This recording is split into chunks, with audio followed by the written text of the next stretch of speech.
আইনি ভিত্তি দেয়া না হলে জুলাই সনদের স্বাক্ষর জনগণের সঙ্গে প্রতারণার শামিল।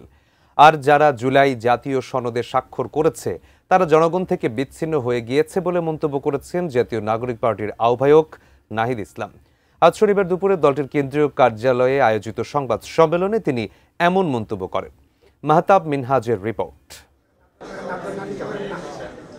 জুলাই জাতীয় সনদ সহ সমসাময়িক রাজনৈতিক বিষয় নিয়ে রাজধানীর বাংলা মোটরে জাতীয় নাগরিক পার্টির সংবাদ সম্মেলন। সম্মেলনে যোগ দেন দলটির আহ্বায়ক নাহিদ ইসলাম, সদস্য সচিব আক্তার হোসেন সহ কেন্দ্রীয় নির্বাহী কমিটির সদস্যরা। শুরুতে আক্তার হোসেন বর্ণনা করেন কেন জাতীয় নাগরিক পার্টি জুলাই জাতীয় সনদ স্বাক্ষর গ্রহণ অনুষ্ঠানে যায়নি।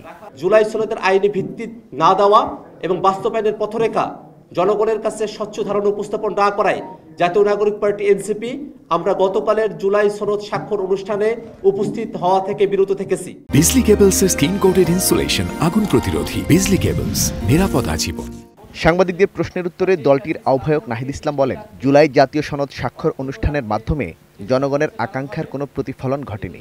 জুলাই সনদের স্বাক্ষর কেবলই আনুষ্ঠানিকতা, এটা আমরা এর আগেও বলেছি। ফলে আমরা এই আনুষ্ঠানিকতায় অংশ নেইনি এবং যদি এর আইনি ভিত্তি তৈরি না হয় এটার কেবল আনুষ্ঠানিকতাও থাকবে না, এটি একটি গণপ্রতারণা এবং জাতির সাথে একটি প্রহসন হবে।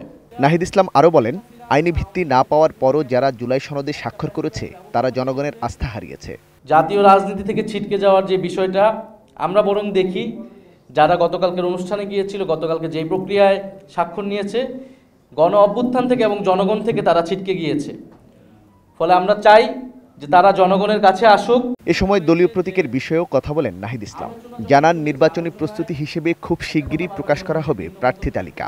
আমরা খুব স্পষ্টভাবে বলেছি, শাপলা এবং সাপ্লাই হবে জাতীয় নাগরিক পার্টির মার্কা।